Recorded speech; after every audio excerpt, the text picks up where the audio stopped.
জুলাই অভ্যুত্থানের একজন সংগঠক, আমার ঢাকা বিশ্ববিদ্যালয়ের এক ছোট ভাই হাদি, ওসমান হাদি, তাকে গুলি করা হয়েছে। দেখেছো তোমরা? শুনেছ?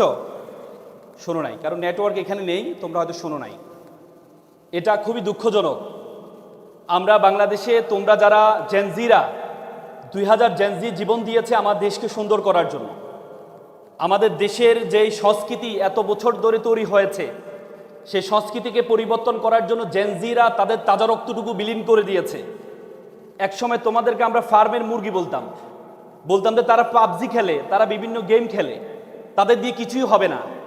সে জেনজিরা আমাদের 17-18 বছরের যে জঞ্জাল, সে জঞ্জাল থেকে মুক্ত করে যে জেনজিরা স্লোগান দিয়েছে, বুকের মধ্যে অনেক ঝড়, বুক পেতেছি গুলি কর, সেই জেনজিদের কারণেই আমরা এই সুন্দর দেশ পেয়েছি। কিন্তু আমরা এখন দেখতে পেয়েছি, গতকাল তফসিল ঘোষণা হয়েছে যে নতুন ভবিষ্যৎ, তোমাদের সামনে যে ভবিষ্যৎ, যে বাংলাদেশের স্বপ্ন তোমরা দেখেছো, সেই স্বপ্নে বড় ধরনের আঘাত হয়েছে। আমরা মনে করি এক হাদি থেকে লক্ষ হাদি জন্ম নিবে ইনশাল্লাহ। কি বলো? যত যাবে রক্ত, হাদিরা হবে শক্ত, তোমরা হবে শক্ত ইনশাল্লাহ। আমরা খুবই দুঃখজনক, আমাদের রাজনীতি একসময়, আসলে রাজনীতি, আমি সবসময় বলি, রাজনীতি আমাদের জেনজিদের জন্য না, জেনজিদের জন্য না। একসময় রাজনীতি করতে হচ্ছে যারা অভিজাত বংশের, তারা রাজনীতি করত। আর এখন আমরা দেখতে পাই যাদের কোনো পেশা নেই, যাদের কোনো কাজ কাম নেই, যারা সন্ত্রাসী, যাদের কোনো টাকা পয়সা নেই, যাদের কোনো পড়াশোনা নেই, তারা রাজনীতিতে আসে। কিন্তু তোমরা যারা জেনজিরা, তোমরা সামনে আসছো রাজনীতিকে পরিবর্তন করার জন্য। আমি ওদিন একটা হাদিস পড়ে খুব অবাক হলাম। আল্লাহ রাসূলের ওফাতের সময়, আল্লাহ রাসূল যখন মারা যাবে, সে সময় একজন, আল্লাহ রাসূল মসজিদে বসে আছেন, তখন একজন সাদা কাপড় পরা একজন ব্যক্তি আসলেন। ব্যক্তি এসে আল্লাহ রাসূলের হাঁটুর সাথে হাঁটু বসলেন। বসে আল্লাহ রাসূলকে জিজ্ঞেস করলেন, আচ্ছা কিয়ামত কখন হবে? আল্লাহ রাসূল বলছে, আমি জানি না। তখন যিনি বসে আছেন তিনি বলল, আমিও, যিনি প্রশ্ন করেছেন তিনিও জানে না। তারপরে প্রশ্ন করেছে যে কিয়ামতের কোনো আলামত আছে? তখন উনি বলল, কিয়ামতের 2টা আলামত আছে। অনেকগুলো আলামতের মধ্যে 2টা বিশেষ আলামত আছে। তার মধ্যে একটি আলামত হচ্ছে দাসীর পেটে মনিব জন্মগ্রহণ করবে। দ্বিতীয় আলামত হচ্ছে যাদের কখনো জুতা ছিল না, পোশাক ছিল না, তারা অট্টালিকার মালিক হবে। তোমরা কি মনে করো সমাজে কি আমরা এখন দেখতে পাচ্ছি না? দাসীর পেটে মনিব বলতে মুফাসসিরগণ ব্যাখ্যা করেছেন, তারা ব্যাখ্যা করেছেন যে দাসীর পেটে তার মানে হচ্ছে যারা এখন সন্তানদেরকে জন্ম দিচ্ছে, বিসিএস ক্যাডার বানাচ্ছে, বড় আইনজীবী বানাচ্ছে, বড় ডাক্তার বানাচ্ছে, পরবর্তী দেখা যায় সেই মাকে তারা বৃদ্ধাশ্রমে রেখে আসে। তার মানে যে মনিবকে বানিয়েছে, সেই মনিব তার মাকে দাসীর মতো অ্যাড্রেস করে, ঠিক না? তার মানে কিয়ামতের সে আলামত শুরু হয়েছে। দ্বিতীয় যে আলামত, সেটি হচ্ছে যাদের জুতা ছিল না। তোমরা দেখো তোমাদের আশেপাশে যারা রাজনীতি করে, বড় বড় এমপি হয়েছে, মন্ত্রী হয়েছে, তাদের ব্যাকগ্রাউন্ডের দিকে একটু তাকাও, তাদের ফ্যামিলি একটু খোঁজখবর নিয়ে দেখো। তারা কখনো ড্রাইভার ছিল, নেতার কখনো ড্রাইভার ছিল, নেতার কখনো চামচা ছিল, যাদের কোনো পড়াশোনা নাই, চাঁদাবাজ ছিল, তারা পরবর্তীতে এমপি হয়েছে, কোটি কোটি টাকার মালিক হয়েছে। হয়েছে না? তুমি আশেপাশে তাকাও। আমাদের মনে আছে ফেনীতে, তোমরা এখানে ফেনীর কেউ আছো? ফেনীর নিজাম হাজারি ছিলেন, তার ড্রাইভার ছিলেন হচ্ছে জয়নাল হাজারি ছিলেন, তার ড্রাইভার ছিল নিজাম হাজারি। পরবর্তীতে সে ড্রাইভার থেকে সে এমপি হয়েছে এবং হাজার হাজার কোটি টাকার মালিক হয়েছে। তো সুতরাং এই যে রাজনীতি, এই রাজনীতি আমরা চাই না। আমরা চাই আমাদের দেশটা সুন্দর হোক। আমাদের দেশ, আমরা যে স্বপ্ন দেখে 2000 জীবন দিয়েছে, 30,000 পঙ্গুত্ব বরণ করেছে, আজকের এই সুন্দর আয়োজন থেকে আমরা মনে করি এই সুন্দর বাংলাদেশ আমরা সকলেই প্রত্যাশা করি। তো সুতরাং আজকে আমি তোমাদেরকে এই সুন্দর যে আয়োজন তারা করেছে, ওয়ান ওয়াই স্কুল চমৎকার আয়োজন করেছে। আমি তোমাদেরকে 3টি টি এবং 3টি এল আমি বলে কথা শেষ করব। 3টি টি ফর থিঙ্কিং। প্রথম হচ্ছে thinking, T for ট্রাইম and T for target. তোমাদের 3টে জিনিস মেক শিওর করতে হবে। একটা হচ্ছে থিঙ্কিং, ট্রাইম অ্যান্ড টার্গেট। থিঙ্কিংটা কেমন দেখো, আমরা প্রত্যেকে চিন্তা করি। চিন্তাবিদ ব্ল্যাক একটা চমৎকার কথা বলেছেন যে আমরা প্রতিদিন 60 থেকে 70 হাজার বার চিন্তা করি। 60 থেকে 70 হাজার বার আমরা চিন্তা করি। সে 60 থেকে 70 হাজার চিন্তার মধ্যে 95% চিন্তা হচ্ছে নেগেটিভ। তার মানে যখন আমাদের চিন্তাগুলো নেগেটিভ হয়, তখন আমরা পজিটিভ কোনো কিছু আমাদের থেকে প্রত্যাশা করা যায় না। আজকে দেখো, তোমরা জানো আলবার্ট আইনস্টাইনের ব্রেনকে চুরি করা হয়েছে। ডক্টর টমাস হার্ভে, তিনি একজন আমেরিকার একজন চিকিৎসক ছিলেন। আলবার্ট আইনস্টাইন যখন মারা যায়, তখন তার মগজ, তার ব্রেনকে চুরি করেছে। চুরি করে সে তার বাড়িতে নিয়ে যায়, নিয়ে গিয়ে দেখে যে আলবার্ট আইনস্টাইনের এত মেধা, সে এত মেধা, তার ব্রেইনের কোনো পার্থক্য আছে কিনা। পরে তিনি দেখলেন তার ব্রেইনের কোনো পার্থক্য নেই, আমাদের যে ব্রেইন, আমাদের যে মগজ, তারও সেম, কোনো পার্থক্য নেই। তখন তিনি বললেন তাহলে আমাদের যেহেতু কোনো পার্থক্য নেই, তার মানে তাহলে মূল পার্থক্য হচ্ছে আমাদের থিঙ্কিংয়ে, চিন্তায়। চিন্তাই হচ্ছে আমাদের মূল পার্থক্য। তুমি যদি ছোট চিন্তা করো, তুমি যদি ছোট চিন্তা করো তাহলে তুমি ছোট হবা, আর তুমি যদি বড় চিন্তা করো তাহলে তুমি বড় হবা। একটা সাইকেলিং সংস্থা, যুক্তরাষ্ট্রের একটা সাইকেলিং সংস্থা, তারা একটা জরিপ করেছে। তারা জরিপ করে তারা বলেছে একটা মানুষ তার কর্মস্থল, তার শিক্ষা প্রতিষ্ঠান এবং তার বাসা, এর 15 কিলোমিটারের মধ্যে যা কিছু ঘটে সে সেরকম করে চিন্তা করে। যে 15 কিলোমিটারের মধ্যে যতটুকু ঘটে সে মনে করে মানুষ এভাবে খায়, মানুষ এভাবে চিন্তা করে, মানুষ এভাবে ঘুমায়, সবকিছু এতটুকুর মধ্যে। কিন্তু না, এই 15 কিলোমিটারের মধ্যে আমাদের গন্ডি হচ্ছে 15 কিলোমিটার পর্যন্ত, কিন্তু তোমার গন্ডি 15 কিলোমিটার পর্যন্ত না। ইউ আর গ্লোবাল সিটিজেন, পৃথিবীটা একটা বিশ্বগ্রামে পরিণত হয়েছে। You have to think beyond Bangladeshi border. তোমাকে বাংলাদেশের বর্ডারের বাইরে চিন্তা করতে হবে, তোমাকে চিন্তা করতে হবে বড়। তোমাকে আল্লাহ তাআলা বলছেন কুনতুম খায়রা উম্মাহ, you are the noblest nation, you are the best nation. আল্লাহ তাআলা বলেছেন বিশ্ব জগতে যা কিছু আছে সবকিছু আমি তোমার জন্য সৃষ্টি করেছি। আল্লাহ তাআলা কোরআনে বলেছে হুয়াল্লাযী খালাকালাকুম মা ফিল আরদি জামিয়া, এই আসমান এবং জমিনে যা কিছু আছে আমি সবকিছু তোমার জন্য সৃষ্টি করেছি। তো সুতরাং তুমি তোমাকে কেন ছোট মনে করো? এই জন্য তুমি তোমাকে বড় মনে করতে হবে। তোমরা এপিজে আব্দুল কালামের নাম শুনেছো? তিনি সকালে ঘুম থেকে উঠে তিনি সবসময় বলতে আই এম দ্য বেস্ট, আমি সেরা, আমি সেরা, আই এম দ্য উইনার, আমি বিজেতা। টুডে ইজ মাই ডে, আজকে আমার দিন, আই ক্যান ডু ইট, আমি করতে পারবো। গড ইজ উইথ মি, সৃষ্টিকর্তা আমার সাথে আছেন, সৃষ্টিকর্তা আমার সাথে আছেন। আমেরিকান একজন প্রফেসর তিনি বলেছেন ইউ বিকাম ইউর কনভারসেশন, তুমি যেটি তুমি বলো। তুমি যদি তোমার ব্রেন হচ্ছে তোমার সবচেয়ে বাধ্যগত সার্ভেন্ট, তুমি যদি তোমার ব্রেনকে বলো তুমি ছোট, তাহলে তোমার ব্রেন বলবে ইয়েস স্যার আপনি ছোট। তুমি যদি তোমাকে বলো আমি বড়, তোমার ব্রেন বলবে ইয়েস স্যার আপনি বড়। তুমি যদি তোমাকে বলো আমি একা, তোমার ব্রেন বলবে ইয়েস স্যার আপনি একা। তুমি যদি তোমার ব্রেনকে বলো আমি যেহেতু একা, এ জীবন রেখে লাভ নাই, তোমার ব্রেন বলে ইয়েস স্যার আপনি একা, জীবন রেখে লাভ নাই, keep it up, keep going on. আত্মহত্যা করেন, এই জন্য আমরা আত্মহত্যা করি। এই জন্য তোমরা এখানে যারা আছো তোমাদেরকে মনে করতে হবে তুমি সেরা। আই এম দ্য বেস্ট, বলতে পারবা আই এম দ্য বেস্ট? আমার সাথে বলো I am the best, loudly বলো আমি সেরা, লাউডলি চিৎকার দিয়ে, তোমরা জেনজি চিৎকার দিয়ে বলো আই এম দ্য বেস্ট, আমি সেরা। টুডে ইজ মাই ডে, আজকে আমার দিন। তুমি তো সেরা। ওয়ান ওয়াই স্কুল সেরা না? সেরা না? তোমাদের জন্য যে চমৎকার আয়োজন করেছে, তুমি যদি বলো আমি বলো ওয়ান ওয়াই স্কুল, তোমরা বলো তুমিও সেরা, পারবা তো ইনশাল্লাহ? বলো ওয়ান ওয়াই স্কুল, লাউডলি বলো তুমিও সেরা। আজকে তোমরা এখান থেকে, আজকে থেকে মনে করবা তুমি সেরা। তুমি কখনো তোমাকে ছোট ভাববা না। তোমার চিন্তার জগৎ যত বড়, চিন্তার, দেখো বাংলাদেশের 5% জনগণের কাছে 95% সম্পদ আছে বাংলাদেশের, এবং 95% জনগণের কাছে মাত্র 5% সম্পদ আছে।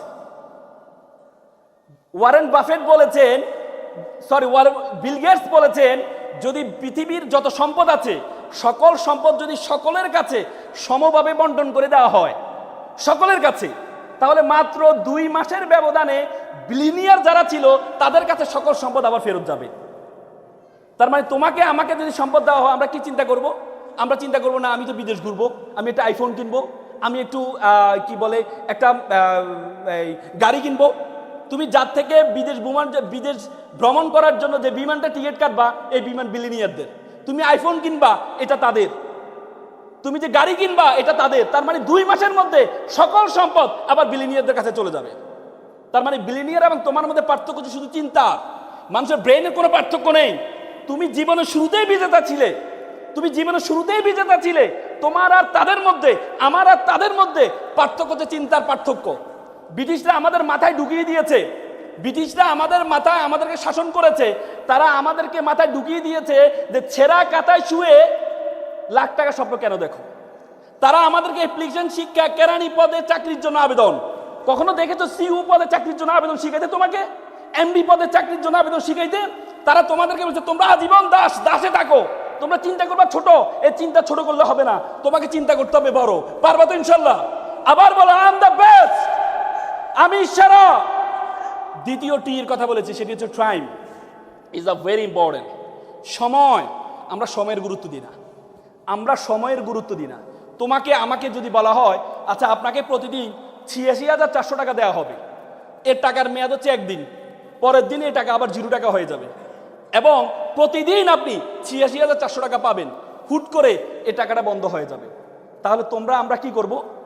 এই ৮৬,৪০০ টাকাকে খুব ইউটিলাইজ করব, যে আমি যেহেতু হুট করে বন্ধ হয়ে যাবে তাহলে আমাকে এই টাকাটাকে কাজে লাগাইতে হবে, চিন্তার প্রসারতা বাড়াইতে হবে, আমরা এটা করব।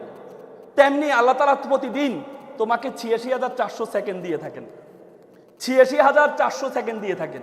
এই ৮৬,৪০০ সেকেন্ডের কতটুকু আমরা ইউটিলাইজ করছি? সময় ইজ ভেরি ইম্পর্টেন্ট, সময় ইজ ভেরি ইম্পর্টেন্ট। আল্লাহ তাআলা যত কসম গিয়েছেন, আল্লাহ তাআলা যখন কোনো কিছুকে গুরুত্ব আরোপ করেন তখন তার নামে কসম খায়। আমরা দেখো, আমরা মায়ের নামে কসম খাই না, তাহলে মা আমাদের কাছে গুরুত্বপূর্ণ। আমরা মাথা ছুঁয়ে কসম খাই না, তাহলে মাথা আমাদের কাছে গুরুত্বপূর্ণ।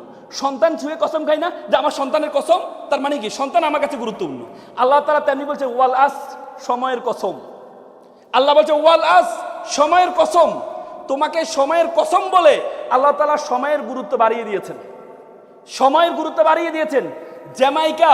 জ্যামাইকার একটা ছেলে উসাইন বোল্ট, নাম শুনেছো? উসাইন বোল্ট, জ্যামাইকার প্রেসিডেন্টের নাম কে বলতে পারবা? প্রধানমন্ত্রীর নাম? না, আমিও জানি না। তোমরা কি? আমিও জানি না। তার মানে কিন্তু যদি বলা হয় উসাইন বোল্ট, আমরা সাথে সাথে বলি জ্যামাইকা, আর যদি বলে জ্যামাইকা আমরা বলি উসাইন বোল্ট। তার মানে একটা ছেলে পুরো একটা দেশকে প্রতিনিধিত্ব করছে। কিসের কারণে জানো? সে শুধু 10 সেকেন্ড থেকে অল্প কিছু সময় কম দিয়ে 9.58 মিলি সেকেন্ডে 100 মিটার দৌড় দিয়েছে। কত মিটার? 100 মিটার দৌড় দিয়েছে। কত 10 সেকেন্ড থেকে কম। তাকে বলা হয়েছে সে যখন প্রথম, সেই মাত্র 9 সেকেন্ডের দৌড়ানোর জন্য লক্ষ লক্ষ সেকেন্ড ব্যয় করেছে। সে যখন প্রথম প্রতিযোগিতা অংশগ্রহণ করবে তখন তার গার্লফ্রেন্ড, তার খুব পছন্দের একজন গার্লফ্রেন্ড ছিলেন, তাকে ডেকে এনে বলল যে তোমার সাথে আমি ব্রেকআপ করতে চাই। বলতে কেন ব্রেকআপ? বলছে না, তোমার কারণে আমি আমার কাজে মনোযোগ দিতে পারছি না। সে ব্রেকআপ করে দেয়। আজকে আমরা গার্লফ্রেন্ডও চাই, আবার সফলতাও চাই, চাই কিনা?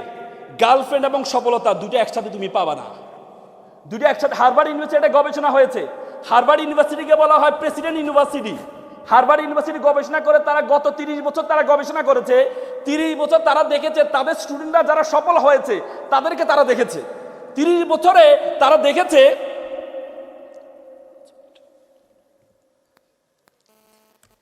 30 বছরে তারা দেখেছে যে তাদের স্টুডেন্টরা যারা সফল হয়েছে তারাই সফল হয়েছে যারা ইউনিভার্সিটি টাইমে অপোজিশন জেন্ডারের সাথে কোনো রিলেশনে ছিল না, তারা সবচেয়ে বেশি সফল।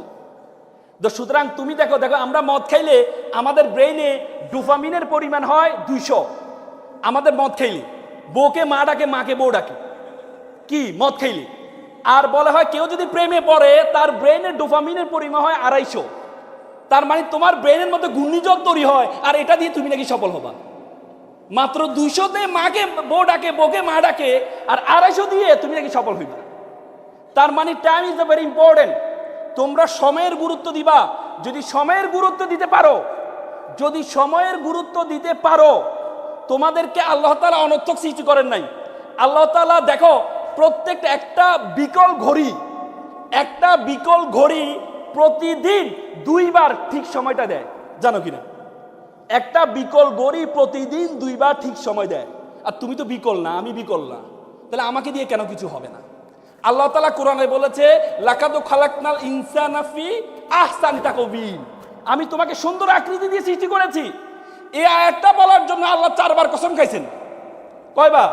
আল্লাহ বলছে ওয়া তিনের কসম, ওয়া জাইতুনের কসম, ওয়া তুরি সিনিন, তুর পাহাড়ের কসম, বালাদিল আমিন, শহরের কসম, লাকাদ খালাকনাল ইনসানা ফি আহসানি তাকওয়িম, আমি তোমাকে সুন্দর আকৃতি দিয়ে সৃষ্টি করেছি। এরপরও তুমি বলো তোমাকে আল্লাহ তাআলা অনর্থক সৃষ্টি করেছেন? তুমি বলো তোমাকে অনর্থক সৃষ্টি করেছেন?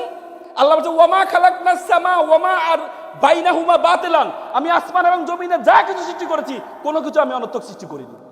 তো সুতরাং তোমাদের টাইম নিয়ে গুরুত্ব দিতে হবে। তৃতীয় সর্বশেষ টি বা টার্গেট, বড় স্বপ্ন দেখবা, বড় স্বপ্ন দেখবা। বলে যে মানুষ তার স্বপ্নের মতো বড়, মানুষের স্বপ্নের আয়তন যত বড়, মানুষ তার স্বপ্নের মতো বড়। তোমরা এখানে যারা আছো বড় টার্গেট নিবা, এখন থেকে বড় ব্যবসায়ী হতে চাও, বড় টার্গেট নিবা। মনে রাখবা আমরা প্রত্যেকে সবকিছু মনে রাখবা, it's not time for GK, it's time for SK. It's not for GK general knowledge, it's for SK মানে স্পেশাল নলেজ। এখন সময় হচ্ছে স্পেশাল নলেজ। যারা সবকিছু জানে তাদের কোনো খাওয়া নাই, যারা একটা জিনিস ভালো করে জানে তাদের খাওয়া আছে। তুমি দেখো প্রাইমারি স্কুলে একটা শিক্ষক বেতন পায় 20,000, সে সব সাবজেক্ট পড়ায়। আর একটা কলেজের শিক্ষক সে বেতন পায় 50,000, একটা সাবজেক্ট পড়ায়। তার মানে একটা জিনিসকে ভালোভাবে জানতে হবে তোমাকে। এখানে যারা আছো তোমরা তোমাদের লাইফের টার্গেট নাও যে একটা জিনিসকে তুমি ভালোভাবে জানবা। তুমি যদি সেটা ভালোভাবে জানতে পারো তাহলে তুমি সফল হবা। পারবা তো ইনশাল্লাহ? পারবা তো ইনশাল্লাহ? পারবা তো ইনশাল্লাহ? আমেরিকান প্রেসিডেন্ট বলেছেন তোমার সফলতার জন্য যদি তোমার দৌড়ানোর সামর্থ্য না থাকে তাহলে তুমি হাঁটো, যদি হাঁটার সামর্থ্য না থাকে তাহলে তুমি হামাগুড়ি দাও, তারপরেও তোমার সফলতার দিকে তুমি এগিয়ে যাও। তো সুতরাং তোমরা এগিয়ে যাও সে প্রত্যাশা করছি। এপিজে আব্দুল কালাম বলেছে প্রজাপতির পিছনে ঘুরিও না, ফুলের চাষ করো, প্রজাপতি তোমার পিছনে ঘুরবে।